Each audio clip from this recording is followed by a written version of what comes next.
ಮಕ್ಕಳು ಕೇಳ್ತಾರೆ, ಬಂದ್ಬಿಡಿ ಕರ್ಕೊಂಡ್ ಬಂದ್ಬಿಡಿ. ಇಲ್ಲ ಮಗನಿಗೆ ಕೌನ್ಸಿಲಿಂಗ್ ಇದೆ. 4th ಸ್ಟ್ಯಾಂಡರ್ಡ್ ಮಗನಿಗೆ ಎಂತ ಕೌನ್ಸಿಲಿಂಗ್ ಏನದು? ಇಲ್ಲ ಅವನಿಗೆ ಆಂಗ್ಸೈಟಿ ಇಶ್ಯೂಸ್ ಇದೆ, ಡಿಪ್ರೆಷನ್ ಇಶ್ಯೂ ಇದೆ. 4th ಸ್ಟ್ಯಾಂಡರ್ಡ್ ಮಗುಗೆ ಎಂತ ಆಂಗ್ಸೈಟಿ, ಎಂತ ಡಿಪ್ರೆಷನ್? ನಮ್ಮ ಮನೇಲಿ ಹಂಗೆಲ್ಲ ಅಂದಿದ್ರೆ ನಮ್ಮಮ್ಮ ಒಂದು ಕಪಾಳ ಕೊಡಿತಾರೆ, ಯಾವ ಡಿಪ್ರೆಷನ್ ಮುಚ್ಕೋ. ಬಟ್ ಇವಾಗ ಮಕ್ಕಳಿಗಿಂತ ಪೇರೆಂಟ್ಸ್ಗೆ ಜಾಸ್ತಿ ಚಿಂತೆ. ಸೊ ಚಿಂತೆಗಿಂತ ಮಾಡೋದು ಬಿಡಿ, ಮಕ್ಕಳು ಯಾವ್ದ್ರಲ್ಲಿ ಟ್ಯಾಲೆಂಟೆಡ್ ಆಗಿದಾರೋ ಅದ್ರಲ್ಲಿ ಜಾಸ್ತಿ ಎಕ್ಸ್ಪೋಜರ್ ಕೊಡಿ. ಐ ಥಿಂಕ್ ನಾರಾಯಣ ಸ್ಕೂಲ್ ಅದಕ್ಕೆ ಹೊರತಾಗಿಲ್ಲ ಅನ್ಕೋತೀನಿ. They have so many extra curricular activities, not just studies. Of course I would definitely say studies must. But ಅದು ಬಿಟ್ಟು ನಿಮ್ಮ ಮಕ್ಕಳು ಹಾಡು ಹೇಳ್ತಾರಾ, ಡ್ಯಾನ್ಸ್ ಮಾಡ್ತಾರಾ, ಅಥವಾ ಸ್ಪೋರ್ಟ್ಸ್ ಅಲ್ಲಿ ಇದಾರಾ, ಅದಕ್ಕೆ ಜಾಸ್ತಿ ಒತ್ತು ಕೊಡಿ. Because you don't know what will gone become. ಏನು ಬೇಕಾದ್ರೂ ಆಗ್ಬೋದು, ಎಷ್ಟು ಬೇಕಾದ್ರೂ ಸಂಪಾದನೆ ಮಾಡ್ಬೋದು. ಸೊ ನಿಮ್ಮ ಮಕ್ಕಳಿಗೆ ಎಲ್ಲದಕ್ಕಿಂತ ಮುಂಚೆ ಕಾನ್ಫಿಡೆನ್ಸ್ ತುಂಬಿ, ಅದಕ್ಕಿಂತ ದೊಡ್ಡದು ಇವತ್ತಿನ ಯಾವುದೂ ಇಲ್ಲ.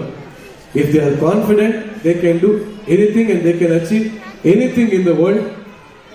ಹೇಳ ಅದು ಬಿಟ್ಟು ಸ್ಕೂಲ್ ಆಗಿರೋದ್ರಿಂದ, ಇಲ್ಲಿ ಪೇರೆಂಟ್ಸ್ ಇರೋದ್ರಿಂದ ಹೇಳ್ತಾ ಇದೀನಿ, ನಿಮಗೇನು ರಿಯಾಲಿಟಿ ಶೋಸು ಅದರಲ್ಲೆಲ್ಲ ಬಹಳ ಆಸೆಗಳಿರುತ್ತೆ. ನನ್ನ ಇನ್ಸ್ಟಾಗ್ರಾಮ್ ತುಂಬೋಗಿರುತ್ತೆ ಮೆಸೇಜಸ್. ಸರ್ ನನ್ನ ಮಗು ಹಾಡು ಹೇಳುತ್ತೆ ನೋಡಿ, ಚೆನ್ನಾಗಿ ಹೇಳಿದ್ರೆ ಬೇಜಾರಾಗಲ್ಲ, ಕೆಟ್ಟದಾಗಿ ಹೇಳಿದ್ರೆ ನಮ್ಮ ಮಗು ಕ್ಯಾಂದಿರುತ್ತೆ. ಸರ್ ಸೆಲೆಕ್ಟೇ ಆಗಿಲ್ಲ ಸರ್ ನಮ್ಮ ಮಗು, ಹೆಂಗ್ ಮಾಡೋಕ್ಕಾಗತ್ತೆ, ಈ ತರ ಸೆಲೆಕ್ಟ್ ಮಾಡೋಕ್ಕಾಗತ್ತ ಅಂತ ನಾನು ಕೇಳೋದು. ಸೊ ನಾನು ಹೇಳ್ತಾ ಇರೋದು, ನೋಡೋಣ ಮುಂದೆ ಬರೋ ದಿನಗಳಲ್ಲಿ ಎಕ್ಸ್ಕ್ಲೂಸಿವ್ ಆಗಿ ನಿಮ್ಮ ಸ್ಕೂಲಲ್ಲಿ ನಿಜವಾಗ್ಲೂ ಟ್ಯಾಲೆಂಟೆಡ್ ಇರೋ ಮಕ್ಕಳಿಗೆ ಒಂದು ಸಪರೇಟ್ ಆಡಿಷನ್ ಮಾಡೋಣ, ಇಫ್ ಯು ಆರ್ ಇಂಟ್ರೆಸ್ಟೆಡ್. ಯಾಕೆಂದ್ರೆ ಆಸ್ ಅ ಟೆಲಿವಿಷನ್ ಪರ್ಸನ್ ನಮಗೆ ಟ್ಯಾಲೆಂಟ್ಗಳು ಬೇಕಾಗ್ತಾನೆ ಇರುತ್ತೆ, ಕಾನ್ಸ್ಟೆಂಟ್ ಆಗಿ ಬೇಕಾಗ್ತಿರುತ್ತೆ. Because every year it's a new format, every year it's a new season. So ನಮಗೆ ಕಾನ್ಸ್ಟೆಂಟ್ ಆಗಿ ಅದು ಬೇಕಾಗ್ತಾ ಇರುತ್ತೆ.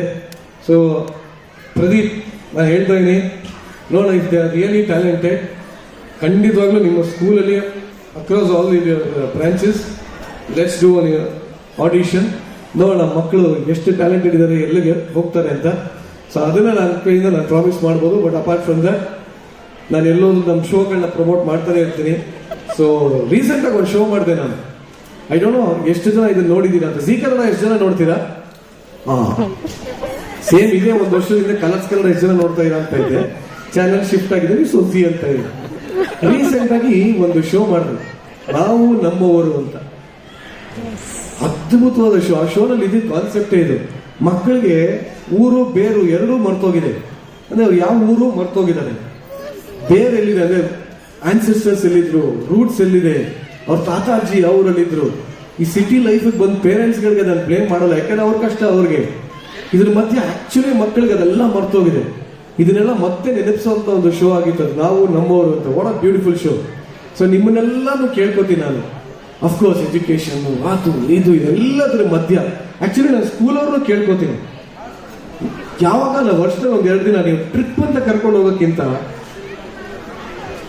ಬ್ಯಾಕ್ ಟು ರೂಟ್ಸ್ ಕಾನ್ಸೆಪ್ಟ್ ಏನಾದ್ರು ಮಾಡಿ, ಹೇಗೆ ಇದ್ರು ಮುಂಚೆ ಜನ, ಹೇಗಿದ್ರು ಅಂತ ಅದಕ್ಕೊಂದು ಎಜುಕೇಶನಲ್ ಟ್ರಿಪ್ ಹಾಕೊಳ್ಳಿ ಅಂತ ಕೇಳ್ಕೊತೀನಿ. ಇಲ್ಲ ಅಂತಂದ್ರೆ ಪೇರೆಂಟ್ಸ್ ನೀವು ಏನು ಇಲ್ಲ, ನಿಮ್ಮ